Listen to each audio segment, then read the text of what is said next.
Welcome, ladies and gentlemen, to this AEW Dynamite November 13th, 2019 review. Uh, this show is okay. I mean, it didn't really make me go ooh and ah throughout the entire show. But this show was okay. It was decent. Had some storyline development, especially with MJF and Chris Jericho. I actually enjoyed that segment, so that was actually very interesting. John Moxley posing a challenge to anyone in the AEW locker room, so I enjoyed hearing that. And then a person from the AEW roster accepted the challenge, which I won't reveal now until I get to that point. If you haven't watched the show, you'll be very surprised who it was. The tag team championships were on the line in the main event with Chris Jericho and Sammy Guevara facing the SCU of SoCal Uncensored with Frankie Kazarian and Scorpio Sky, with Christopher Daniels on the side as a manager. So that was actually an okay matchup. Nothing to scream home about, but decent nonetheless. The first thing we see is a highlight package of all the matches that occurred during the Full Gear pay-per-view, highlighting some of the great things that happened, excluding the Kenny Omega Jon Moxley unsanctioned match, which they did not show any of the highlights that occurred until they went about talking about Omega having some very crazy bumps and having a lot of scratches and scars all over his back. He also has an extremely bad black eye, which I believe was done because of the fact that he went ahead and did a 450 splash off the top rope onto the wooden part of the ring where there was no protective padding located on that ring because it was stripped off by Jon Moxley during the matchup.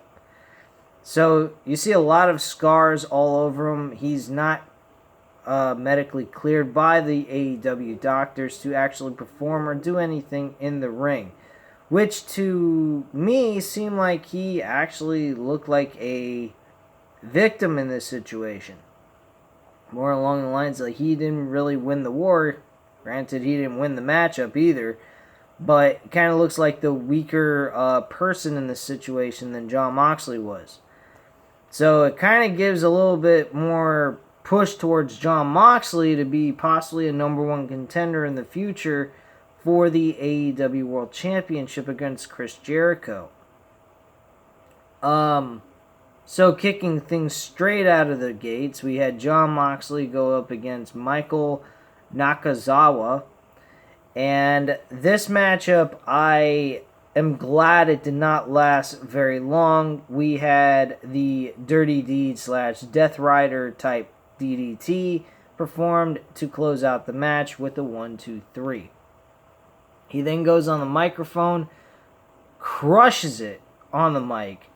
Absolutely outstanding intensity. Full on genuine feelings about who he is, what he is as a wrestler, and where he is going at this point. He basically calls himself a radical, he calls Omega a radical son of a bitch. He also goes on to say that he respects Kenny Omega. He then issues a challenge to anybody that would like to challenge him one-on-one in a matchup to go up against him and see if they can do the same thing that Kenny Omega did and beat him in a one-on-one match. He goes on to say that if anyone who wants to test themselves, they should let Moxley know. He says whoever wants to step up, they better kiss their family goodbye and get an ambulance ready and get it on speed dial because Moxley is going to kick your fucking ass. Moxley heads back out through the crowd, and that was pretty much it on that segment. I enjoyed the promo. It was very direct, full of intensity, and it really shined and made Jon Moxley what he should have been in WWE. WWE missed the boat on this guy. He is nothing more than a pure, intensified, insane maniac who has brains, but also has a very bad temper. But he is an in-ring technician specialist. He can do things that are wrestling related, not just hardcore wrestling. If you watched him in New Japan Wrestling, he actually did technical wrestling moves. This guy's not all hardcore wrestling like he's a Mick Foley or Terry Funk. He can actually go in there and provide you a technician wrestling matchup for your audience to enjoy. I would utilize that skill set that he has and provide it on national television. He doesn't have to do these kind of hardcore matches, which I did mention in my review. There is no need for them to do hardcore matches anymore. I'm not one of the people to bash that hardcore match that they delivered. They were great. I hope the crowd enjoyed it a lot. It sounded like they did. But they don't need to put their bodies at risk and do things like that at all to establish their company as a whole. They are putting their bodies and their lives on the line. They don't have to go to the point of overkill. And that is what they were doing in that match. And that's the thing that I didn't like about that. But I got the point of what they were trying to go at. They promised a hardcore, death-defying matchup that will blow you away. And they provided that in that match. So for that specific match, I'm okay with. I praise them for that. But they don't need to do matches like that anymore for a long, long time. Unless you got a heated rivalry that's been built up for months on end, then you have a point to have a match like this. But done all the time on a regular basis kind of thing, I do not agree with and don't recommend them doing, because they're only going to injure their talent roster and make it harder for them to provide a good wrestling show. So that's just my overall stance on that whole issue. Now we go to the first official match in my mind that was a legit match, and that was the Dark Order of Evil Ono and Grayson going up against the Jurassic Express of Jungle Boy and Marco Stunt. This matchup was very entertaining. I actually was very impressed with Marco Stunt. With his stature and everything, and how small he is. He's smaller than I am. I'm only 5'6". He looks like he's 5'1" or maybe even under that. And the guy can move around the ring very well. Now, the Hurricane is being performed on some of the bigger guys like Grayson Evil Uno. It's not very believable. You can definitely tell that Grayson Evil Uno during this match was helping him out with those Hurricanranas. And it didn't look very believable. I mean, in real life, if they really wanted to, they could just pick him up with their necks and then slam him on his face. That's how fucking strong these guys that Marco Stunt was going against. And for him to be able to do stuff like that, to me, doesn't seem all that realistic. But for it being a wrestling show and it's to entertain the audience, I thought it was pretty cool. There was actually arm drags performed by Stunt as well. Jungle Boy did an outstanding job. And I thought all four men did a good job in this match. It was a fun, entertaining tag team match. I think it was actually better than the AEW World Championship matchup. AEW World Tag Team Championship matchup. I didn't think that match really equaled the same level of entertainment and wrestling ability as this matchup that Dark Order and Jurassic Express provided here to its audience. So kudos to them. Dark Order actually win this matchup because I believe Marco Stunt took the pinfall. Yeah, Marco Stunt did take the pinfall, and they hit the fatality finisher. Basically, it looks like he holds his arms back and his legs underneath his on top of his legs, with the opponent facing outward on his back. And then Grayson climbed up to the top rope and did a a flip, I would say a flip RKO kind of thing. It looks like a flipped diamond cutter type of situation, and that's what the fatality looks like. And he gets the 1-2-3 here, and they pick up the victory in a very solid, good opener. At least that's what I feel is the opener, is this tag team matchup. Post-match, Uno gets on the mic. He tells Stunt that he could be a winner and Uno could give him purpose. Basically, I guess, kind of making him one of the minions that they already have. All he needs to do is be one of the Dark Order and offers up a mask. He reaches out and Jungle Boy gets in between them, showing off the mask Stunt already has. Uno says he respects that and sends the minions and Grayson after the two of them. Uno then tries to put the mask on Jungle Boy. Out comes Luchasaurus. This crowd went ape-stick over Luchasaurus. After coming back from injury, he looked great. He looked as good as he did when he came off injury and everything. And he was going all out, pretty much kicking everybody's ass. Some of the minions ran out to stop him, and he blasts each of them with one shot. He gets into the ring, and Uno sends 3 more guys after him, and Luchasaurus with roundhouse kick, looking like as if he's Aleister Black with fade to black, taking out all 3 in one strike. He then chokeslammed Grayson and hits a standing moonsault and celebrates with his team, and Uno bailed out of the ring and escaped harm. And that was pretty much that segment. So good show there on that situation. Then we had Shawn Spears, Peter Avalon, and Darby Allin in a triple threat match, which I don't understand why they did a triple threat match here. But later on, you get Darby Allin win this matchup by a standing coffin drop and the 1-2-3 on Peter Avalon. Shawn Spears is actually chased down by Joey Janela.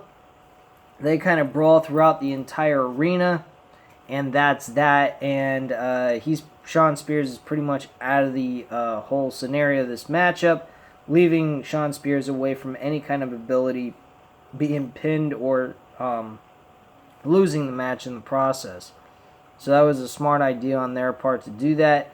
I hope they continue to push this matchup between these two guys, making a little bit more friction, creating a little bit more reasoning for them to continue to wrestle outside of the fact that Shawn Spears has picked up a victory over Joey Janela, and so on and so forth, and maybe a little bit more confrontational issues that it could occur here to cause them to continue to have more and more reason to brawl with each other and compete with one another at every moment that they can get. After the match, Allin actually gets on the mic and challenges Jon Moxley and accepts the challenge to go one-on-one against him, which later on is mentioned that next week's AEW, we will see Jon Moxley versus Darby Allin. I cannot wait to see that match. I hope this matchup is very clean. I hope there's no hardcore wrestling involved in this. I hope these two guys can display a wrestling match cam type wrestling matchup. I think this will be a great opportunity for both men to show off their in-ring talent. Darby Allin is definitely coming around. I see this guy, if they bring about a second championship under the world title, he is definitely the person that they need to go with to win as the first ever champion for that division. I see him as being that champion, whatever championship they're going to go with. I don't know if they're going to go with another title that falls underneath the World Heavyweight title or not. But if they do, he's definitely the guy I would make champion, because he's definitely got what it takes to lead a division, whatever division that may be. Nyla Rose has a match with Dana Jordan. This matchup was a one-sided beatdown, and that was pretty much all you could write on this. they mention Dynamite that doesn't battle royale next week. The final two men in the match will meet in singles competition the week after to obtain some kind of diamond ring. Now, I don't understand that. Why they're doing that? Is that gonna crown the number one contender or something for the AEW World Title? I hope this diamond ring that they're going to fight over is going to mean something. If they're just fighting over a diamond ring and it doesn't give them a number one contender shot for the world title, I think that's kind of stupid. I think this is a great opportunity to now crown a new number one contenders challenger for the world title against Jericho. So I hope that's what they're going with here with this type of matchup. We then have Tony Schiavone talk with Ali, who says she feels she's been doing well on AEW Dark and wants to show what she can do on Dynamite. Lights are acting weird, and then suddenly it goes out. Awesome Kong and Brandy Rhodes are on the stage when the lights go up. The two make their way down towards Ali, who just swings away on Kong, and Kong with a chop and spinning back fist on Ali. She launches Ali on the metal ramp, and Brandy brings out that same exact knife that we've seen before, that was used in the buy-in Full Gear pre-show.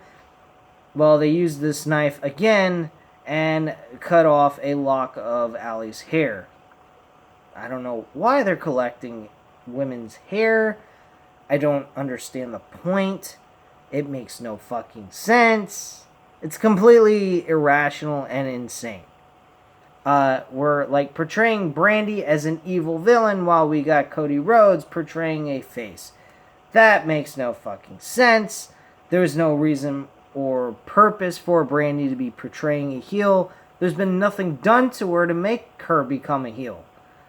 There's been no wrestler out there that's a face that has made a mockery out of her. Nothing. She's just a heel just to be a heel? I mean, that makes no fucking making any fucking sense. That's just fucking stupid in my opinion. So, that's all I have to say on that. That just seems stupid as fuck. We then have AEW World Heavyweight Champion Jericho head on out to the ring. He says going to a double champion by the end of the night and further prove why he's the best champion of all time. Jericho still wants to thank you from the AEW roster employees. Jericho says he's beaten everyone that's been put in front of him, even Cody. Jericho says Cody isn't as good as he thinks he is and is an entitled millennial son of a bitch. Okay, well, we keep using the word bitch and shit and fuck and whatever. I mean, you don't need to use the fucking cuss words every single time. I guess I'm a little hypocritical since I use a lot of cuss words on these reviews all the time. Excuse me for being hypocritical there, guys, but I'm not running a show. I'm just providing reviews and doing this as a hobby. I'm not even making money off of this shit. So Cody music hits, and out comes MJF portraying Cody Rhodes. The perfect way of doing it. A great asshole, maniacal, egotistical manner by MJF.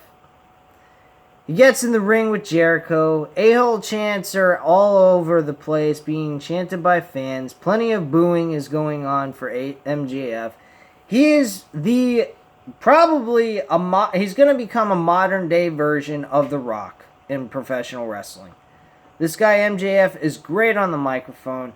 He can spit something out immediately and make it funny or make you absolutely hate his fucking guts.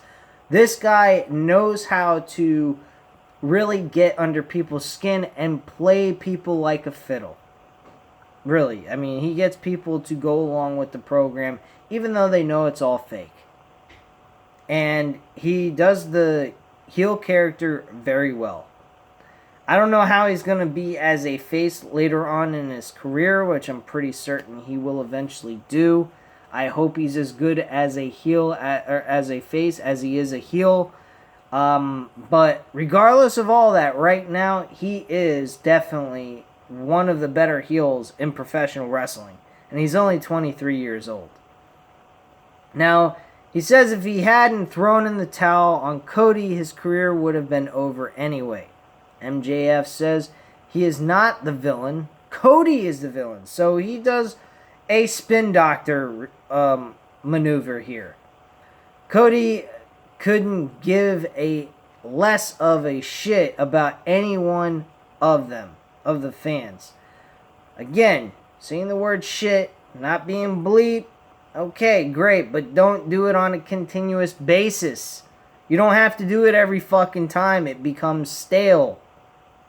Again, reusing and rehashing the same fucking thing over and over again, week after week after week, starts to become boring. I do recommend that AEW kind of cleans up some of the language for a little bit and throws these words in every once in a while, not a continuous basis. It makes it fucking... It just doesn't make it seem all that big of a deal when they use all these big cuss words that you normally wouldn't hear on a wrestling show. I think the word shit should be used solemnly. I don't think it should be used on a consistent basis just to get a cheap pop or a cheap, oh my god, why is he saying this and they're not bleeping it type of thing. I think it should be something that should be, considered to be thought out, that they shouldn't be using this all the time. It should be used when it's something important or they're really, really fucking pissed off about something that's going on in the storyline between themselves and another competitor that they're rivaling with. Otherwise, it doesn't give it a whole lot of awe-inspiring or any kind of entertaining purpose to do that outside of just repeating yourself over and over again and making it very common instead of making it ordinary, instead of making it something more important or whatnot. So the real Cody only cares about himself, he says. So he continues, the real Cody is a user and just saw a young MJF as one of his puppets and never gave a damn about him. You get where this is going. MJF says that Cody did not want to put him under his wing. It was under his thumb. MJF says that he is the new face of AEW because Cody Rhodes, I am better than you and you know it. He also says that his thumb is not big enough to hold him down. I actually enjoyed that comment that came out of his mouth. That line by MJF was fantastic. I love that comment he used. Your thumb is not big enough to hold me down. Loved it. Thought it was an awesome comment. And I really am looking forward down the line to seeing MJF and Cody Rhodes go at it one-on-one in a ring over some sort of stipulation or some kind of reasoning for why they're doing it. And I think it's going to lead to MJF versus Cody Rhodes in a one-on-one match. To if Cody Rhodes wins, he will be able to get opportunities for the world title. If he loses, he will never be able to get that world title opportunity ever again because MJF beat him for that match, which then could also put MJF in title contention for the world title down the line. So that's how I would do that matchup. It's a very simple way of doing it. It is an easy out for AEW to put Cody Rhodes back into the world title contention again and be able to compete for the world title at any point in time later on down the road that they want. So then MJF then talks to Jericho and says if he had a Mount Rushmore, Jericho would be like the third or fourth person And Jericho says or MJF says he heard from a little birdie that Jericho wanted him in the inner circle, and Jericho says he heard MJF wanted to be part of the group. So they go back and forth bantering about who said what and who said who wants to join him, what, and blah, blah, blah. Back and forth. A little overkill, I think, in my personal opinion. But finally, they get to the conclusion that they both start saying they know who's the biggest jackass in AEW is, and they stop and both say Cody Rhodes, and then the two hug. So in that case, MJF is now part of the inner circle in my mind, unless they show something different later on next week. But for right now, I definitely see MJF as the guy that's going to stick with Chris Jericho, and he's going to get a nice big rub from Jericho and eventually become a world champion down the line. Cody then comes out and stares at both guys. Cody then takes on both guys, putting them down, and Wardlow, who's been hyped up on promo videos leading up to this episode, makes his debut and takes out Cody Rhodes. He beats up Cody some more and then chokes Cody over the edge of the ring. Referees and others finally come out to help Rhodes out. And that was pretty much it. We then get Pac versus Hangman Page again. I'm going to say this. I did not like this decision. I did not like the idea of putting Pac and Hangman Page in another matchup when they've already faced each other on pay-per-view. Thought that was a complete and utter retarded thing. Really reminding me of WWE programming and scheduling matches and so forth, which I don't want things reminding me of WWE main roster bullshit. And this here did remind me of that, and I didn't like it. Not to mention, it's 50-50 booking. Neither man's getting over on the other. They're evenly matched, and it just really does not bode well for either one to keep these two guys facing each other. I think it's a waste of their time. I think after Hangman Page faced Pac Full Gear, at Full Gear, Pac should have won that fucking match.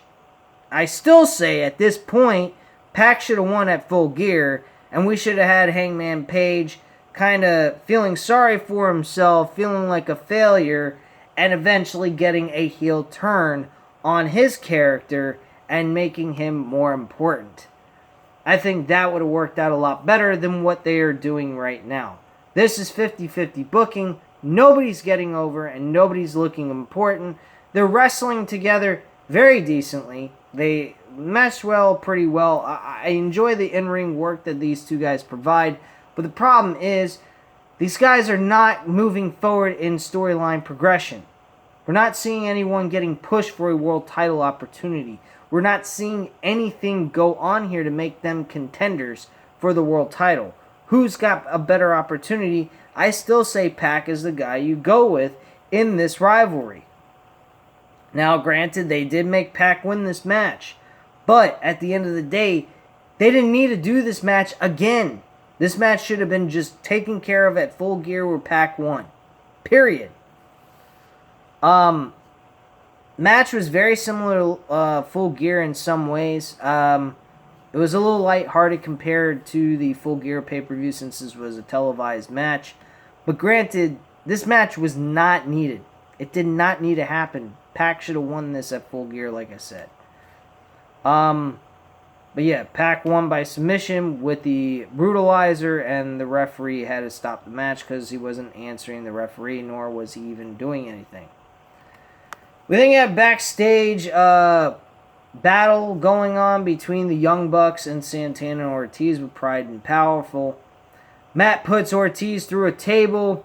Santana then climbs up on the top of a forklift and hits a crossbody on both Young Bucks. Nick and Santana keep battling through, and then Santana throws Nick into a bathroom door that swings open, and Orange Cassidy is just standing there. This was a bit awkward. Was it funny? I guess. But was it really needed? Not really. Made Santana look like a complete idiot. He's just standing there going, okay. And he wants to close the door, and he closes it, and he gets super kicked in the fucking face. That's pretty much what happens. The two teams battle their way to ringside before enough security and referees can keep them separated, eventually leading to one of the Young Bucks guys getting slammed and powerbombed right through the floor stage. And Brandon Cutler comes out and tries to get them to stop, and Santana and Ortiz act like they are gonna stop but come over and swing away on him. Private Party now comes out, and they show their disapproval with this whole situation, and then shoves them away. Security has to separate the two teams, and Matt and Nick are helped to the back. And that's pretty much that. So we're still seeing a continuation of Santana and Ortiz being pushed in the tag team division over the Young Bucks, which I'm totally okay with. Not to mention they did the right thing here having this segment because of what happened to them at the end of their matchup at Full Gear. Santana and Ortiz won the matchup, but then were attacked and beaten down by the Rock and Roll Express as well as the Young Bucks, giving them the kind of moment that the Pride and Powerful should have had to begin with. But that was not done there, so they kind of rectify that and gave the Pride and Powerful a leg up on this one here tonight on this episode. So kudos to AEW on that segment alone. So I got to give them credit on that. So two things that are announced: Private Party and Santana and Ortiz are going to go at it against each other in this tag team matchup. So that should be an entertaining match. I do see Santana and Ortiz winning this one as well, hyping a little bit closer to another rematch between the Young Bucks and Santana Ortiz in a tag team matchup. Maybe even pushing the idea of a number one contendership to see who gets the opportunity for the tag team titles. Now, I don't see that the Young Bucks are very... I don't really see the Young Bucks, though, in number one contendership contentions at this point. So, I don't know how that would play out. I guess they would have to do another regular tag team matchup. Really no stipulation involved. Maybe a hardcore, well, not really hardcore matchup, but more along the lines like a steel cage match. That would be a cool idea for them to do. They haven't touched on a steel cage matchup yet at all in their existence. So that would be kind of a neat idea to throw in there. Maybe actually make a steel cage matter and mean something where if you have a steel cage matchup, nobody actually can interfere in the match and cause a distraction where the whole matchup and the structure itself has no purpose whatsoever. So I think that would be a great idea for them. They also mentioned about the Dynamite Dozen Battle Royale that's going to take place, which I don't know who's in that matchup, but that should be entertaining to see who's in it. We then get Chris Jericho and Sammy Guevara face off against the SCU for the World Tag Team titles. This matchup really was cut short. Again, I do listen to JD from New York 206's reviews on AEW Dynamite. He does mention that's very true, and I agree with him on this. With their main event matches, they don't time the matches very well. They don't give them enough time to develop and give us a very good, entertaining ending to these matchups. This matchup, again, with the main event and the tag team titles being on the line, they kind of did the same mistake that they did with the finals on the tag team titles. They didn't really give it a lot of time to develop. They really only gave us about 10 to 12 minutes of their time to be able to give us a good main event, and it really didn't pan out very well in my opinion, especially making Jericho eat the roll-up pinfall in a very lucky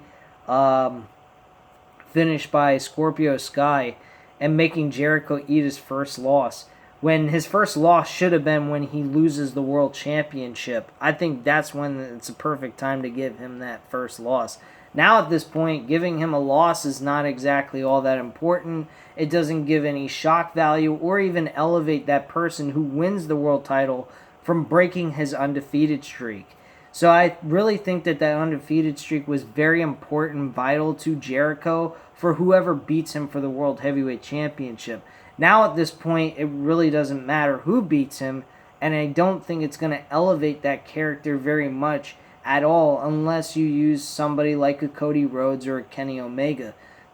Or Jon Moxley even for that matter.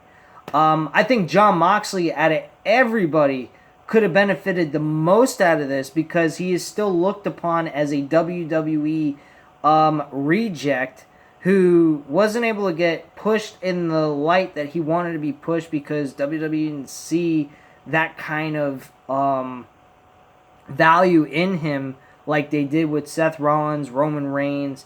Hell, even fucking Daniel Bryan got more of a push than what Dean Ambrose / Jon Moxley now received in WWE.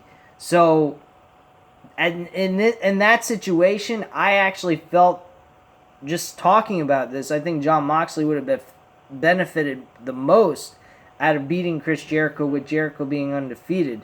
Now, if he was to win the world title, it's still a great win for him, but it doesn't really give him that kind of high credibility for him to beat Jericho with him being undefeated now. That's just my point. Anyway, the matchup was okay. It wasn't great, but it was a solid, okay matchup nonetheless. SCU retains their tag team titles, and that's how the show goes off the air with Jericho. Can't believe he lost with a very lackluster, unemotional, and very crappy look on him that made him look pathetic. I didn't even like the way they ended him in the show. He's just acting ungenuine, completely retarded, and just all forced out like, oh, I lost, smash chairs and go all crazy. I understand that the man lost, but come on, Jericho, you can do better than that. That was just a shitty way to end it. But yeah, there were some flaws in the show. Nonetheless, I will admit that full-heartedly. I'm not kissing AEW's ass. I'm not going to kiss NXT's ass. I'm not a mark to any of these shows. Do I love NXT and AEW? Absolutely. They provide pure wrestling and entertainment value. So I'm not going to shoot them on that, but I do feel that this could have been done better. I've seen better by AEW. This is probably not the best work they've done, especially with this main event. So, good show, but the ending could have been done better. And more time should have been given to this matchup to make it more important. This just felt like a regular average Joe matchup that just was closing out the show, and that's it. Anyway, guys, I've had enough talking. I've been talking nonstop all day long today with work and everything, with me being a telemarketer and so forth, and me talking to you guys for 30 minutes plus about this show, which was an okay show, but it wasn't the greatest in the world. But anyway, leave your comments and opinions down below. Hit the like button if you liked the video, and hit the subscribe button if you're not subscribed to the channel. And I thank you very much for watching. I hope you have a great night, guys. Bye.